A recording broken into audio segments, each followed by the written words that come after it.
sebenarnya awal mula penentuan Muharram sebagai awal tahun ini sejarahnya bagaimana, Ustaz? Ketika Nabi hijrah dianggap itu tahun 1, tahun pertama hijrahnya Rasulullah SAW. Dan Umar terinspirasi. Karena kata Umar, al-hijrah farqat bainal haq wal batil. Karena hijrah adalah peristiwa yang membedakan antara hak dan yang batil, kata Umar. Maka fa'arikhu biha, maka dibuatlah penanggalan dengan hijrah. Di akhir tahun di Zulhijjah ke Muharram itu ada beberapa kaum muslimin yang mengamalkan sebuah amalan, Ustaz. Yaitu tadi yang memperingati tahun baru Islam, seperti mungkin doa akhir tahun dan awal tahun. Kemudian ada mungkin yang mengadakan majelis dan juga berzikir jamaah dan sebagainya. Ini sebenarnya adakah tuntunannya atau bagaimana, Ustaz? Sebuah kaidah mengatakan bahwa yang namanya perayaan-perayaan hari-hari besar dalam Islam itu sifatnya tauqifiyah, yakni harus menunggu kepada dalil. Hukum asal ibadah adalah tauqif, harus adanya dalil, dan hukum asal ibadah terlarang sehingga adanya dalil yang mencontohkan atau yang memerintahkannya.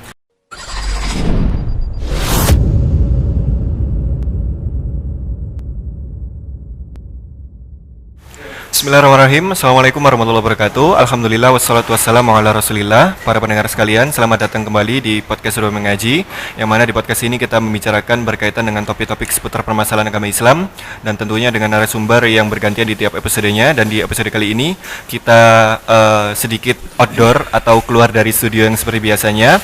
Dan di episode kali ini kita kedatangan guru kita, yaitu Al-Ustadz Abu Ghazi Az-Zundawi. Kita sapa terlebih dahulu beliaunya. Assalamualaikum, Ustadz. Waalaikumsalam warahmatullahi wabarakatuh. Apa kabar, Ustadz? Alhamdulillah bikhair. Alhamdulillah.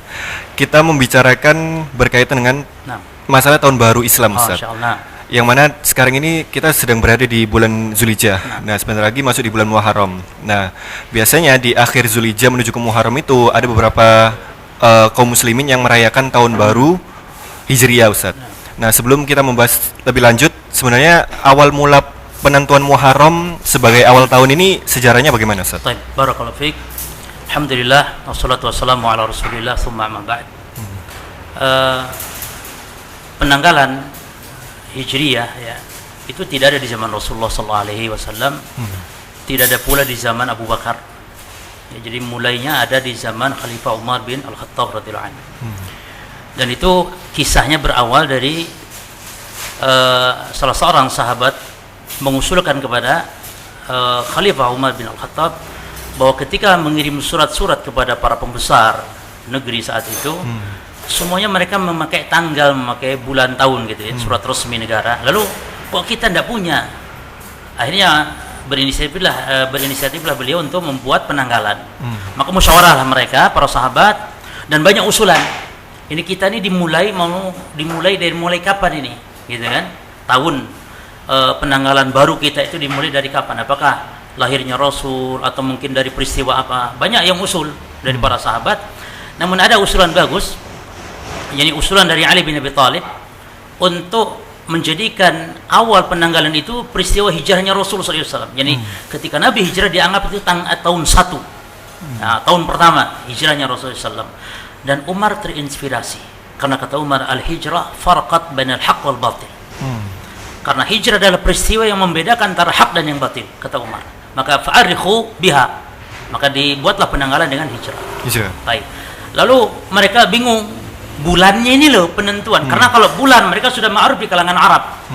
Ya. Cuman tahun itu loh yang disebut tahun sekian atau bulan sekian, itu yang mereka belum ditetapkan. Di kalangan Arab sudah mengenal istilah, ada Muharram, ada Safar. Istilah-istilahnya ada di kalangan Arab dahulu sebelum Islam.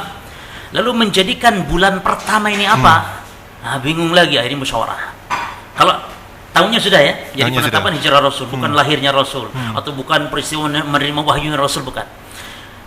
Ada usulan dari Utsman bin Affan radhiyallahu anhu, dan juga ada disepakati oleh Umar bin Al-Khattab bahwa disepakatilah bulan Muharram. Karena mereka baru kembali selesai melaksanakan haji, maka disepakatilah bulan pertama itu Muharram. Nah, kalau Muharram bulan pertama berarti bulan akhirnya adalah Zulhijjah. Karena mereka sudah mengenal itu di kalangan Arab dahulu. Sebelum Islam pun kalau bulan memang, kalau tahun memang 12 bulan. Dan bulan-bulannya itu mereka tetapkan. Ramadan apa. Namun 1-2-nya itu belum. Baru ditetapkanlah di zaman Khalifah Umar bin Khattab. Dan transisi antara akhir tahun Zulhijjah ke Muharram itu kan, apakah dulu memang ada perayaan tahun baru dan sebagainya, Ustaz, di masa salaf? Barakallahu fiik. Sebuah kaidah mengatakan bahwa yang namanya perayaan ya, perayaan-perayaan hari-hari besar dalam Islam itu sifatnya tauqifiyah. Yani harus menunggu kepada dalil. Tidak boleh seorang muslim merayakan perayaan-perayaan yang dianggap ini hari besar kecuali adanya dalil. Dan ternyata Islam hanya memiliki 2 hari raya saja. Disebut dengan satu hari raya itu hari Jumat, hari raya pekanannya. Karena pernah di zaman Rasul hari Jumat dan Idul Fitri atau Idul Adha pernah satu waktu. Lalu Nabi mengatakan qad ijtama al-yawm idani. Hari ini terkumpul 2 hari raya, Jumat dan Idul Fitri. Jadi Jumat bagian dari hari raya. Berarti kesimpulannya ada 3 saja hari raya. Ya. Dan Nabi SAW pernah diminta oleh sahabat, yakni Anas bin Malik menceritakan bahwa boleh tidak para sahabat ikut merayakan ada hari raya di kota Madinah saat itu sebelum Islam, ada hari raya Maharajan istilahnya. Mereka senang-senang dan semisalnya. Kata Nabi, tidak boleh. Karena Allah telah menggantinya dengan Idul Fitri dan Idul Adha. Berarti kesimpulannya tidak ada perayaan-perayaan termasuk perayaan-perayaan yang lain, bukan hanya tahun baru Islam, termasuk nuzulul Quran, termasuk perayaan bahkan Maulid Nabi juga, Isra Mi'raj dan semisalnya. Bahkan imam yang 4 saja tidak mengenal ibadah-ibadah yang dikhususkan pada malam-malam hari raya. Nah, dan mungkin ada sebagian kaum muslimin yang mengatakan bahwasanya kita kalau ada tahun Masehi itu dari Desember ke Januari aja kita rayakan. Lah masa kalau kita tahun baru Islam tidak kita rayakan dengan sebuah amalan-amalan. Nah itu bagaimana Ustaz? Nah itu kias yang batil. Bagaimana? Yang dikiaskannya sudah batil kan ya? Ya ini perayaan Masehi. Masehi saja dirayakan, haramnya berlipat-lipat gitu. Karena itu adalah penanggalan yang tidak diakui oleh Islam. Jadi, ini yang perlu diperhatikan. Ketika Allah berfirman dalam Al-Quran di surah Taubah 36, Inna iddatas syuhuri inda Allah 12 syahra fi kitabillah yawma khalaqas samawati wal ard. Sesungguhnya bilangan bulan di sisi Allah itu yang Allah sepakati, yang Allah tetapkan itu adalah setahun 12. Ya. Nah, yang setahun 12 yang Allah tetapkan itu adalah bulan-bulan Hijriah yang dimaksud. Muharram, Safar, bukan Januari, Februari. Makanya kata Imam Al-Qurtubi, beliau mengatakan hadhil ayah tadullu ala anna al-wajib ta'liqul ahkam min al-ibadat wa ghairiha innama yakun bisyuhur was-sinin allati ta'rifuha al-ard. Ayat ini menunjukkan bahwa wajib bagi kita sebagai muslim untuk mengaitkan hukum baik ibadah atau selain ibadah seperti muamalah, bisnis dan yang misalnya, harus mengaitkannya itu dengan bulan-bulan dan tahun yang dikenal oleh bangsa Arab. Karena Allah sebutkan dalam surat Taubah tadi.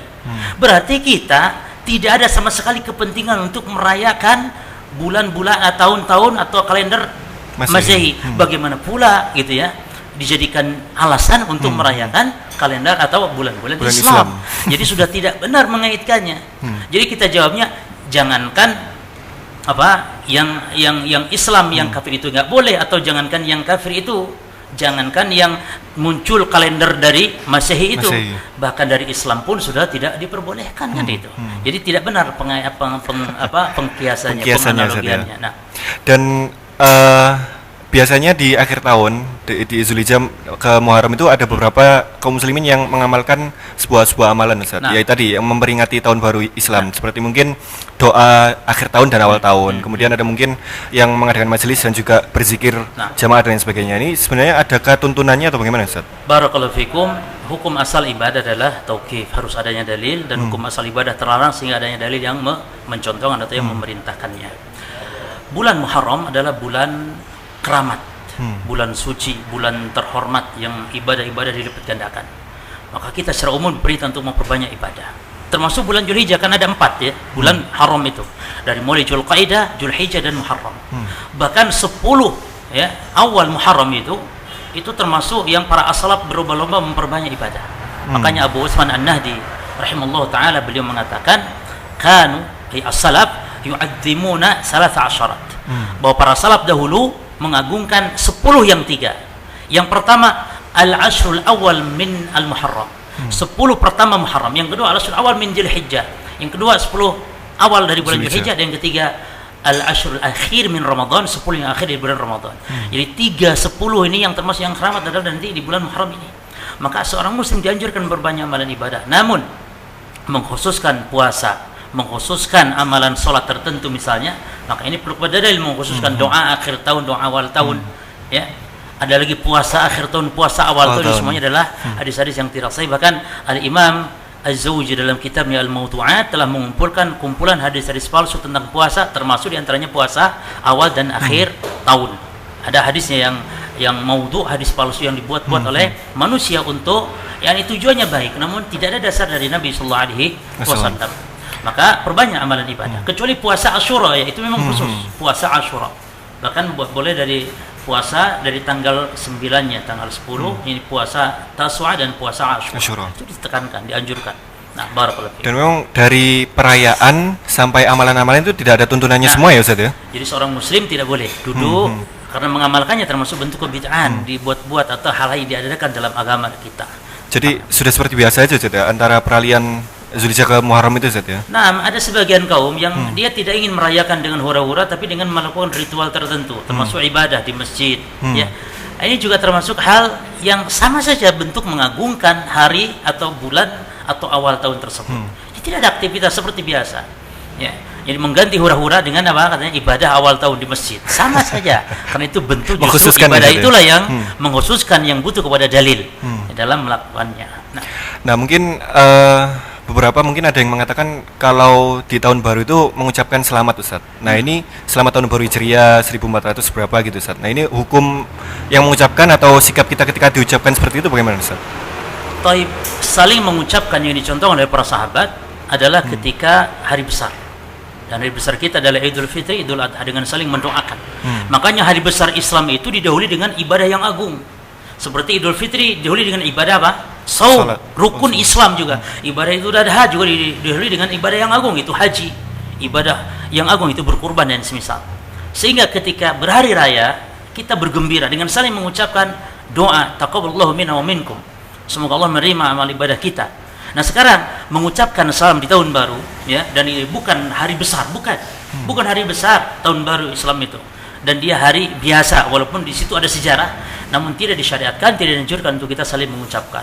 Lalu bagaimana kalau orang mengucapkan? Kalau masalah orang mengucapkan, tidak masalah kita untuk menjawabnya dengan mengatakan sebagaimana biasanya atau umumnya, ya, ucapan yang sifatnya menjawab, tapi memulai, maka ini tidak disyariatkan. Berbeda dengan hari Raya Idul Fitri. Bahkan Imam Ahmad pun mengatakan, aku tidak mau memulai di Idul Fitri, Idul Adha itu. Beliau tidak mau memulai. Namun kalau ada orang mengucapkan, aku akan menjawabnya. Itu di Idul Fitri, Idul Adha yang memang masyru', apalagi di selain Idul Fitri, Idul Adha. Nah, mungkin demikian Ustaz pembahasan tentang tahun baru Hijriah. Jazakallahu khairan Ustaz atas nasihatnya, dan mungkin kepada para pendengar tidak sudah bersikap biasa aja Ustaz ya, antara dan juga tidak usah mengikuti, mungkin ada yang merayakan yang enggak usah ritual-ritual dan sebagainya. Taib, semoga bermanfaat. Kita tutup dengan doa kafaratul majelis. Subhanakallahumma wa bihamdika asyhadu an la ilaha illa anta astaghfiruka wa atubu ilaik. Wassalamualaikum warahmatullahi wabarakatuh.